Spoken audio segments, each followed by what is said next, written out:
Fala galerinha, sejam bem-vindos a mais um vídeo no canal. E nesse vídeo aqui eu vou ensinar vocês como ligar o farol aí do Gol G2, galera. O que vocês vão fazer? Vocês vão vir aqui, ó, tá vendo, ó? Esse botão que fica aqui do lado do volante, ó. Você vai vir nesse negócio aqui, ó. Vai vir aqui, ó, vai jogar farol aqui e aqui, ó, tá vendo? Aqui é o baixo, aqui é o alto, ó. Você jogou aqui no baixo e aqui vai pro alto, ó. Aqui desliga.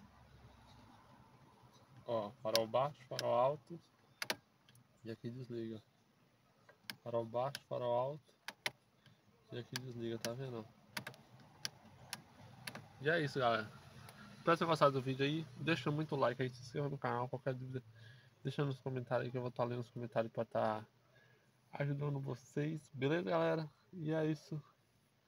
Tamo junto. Muito obrigado a todos. Valeu, galerinha. Deixa o like aí, se inscreva no canal e tchau.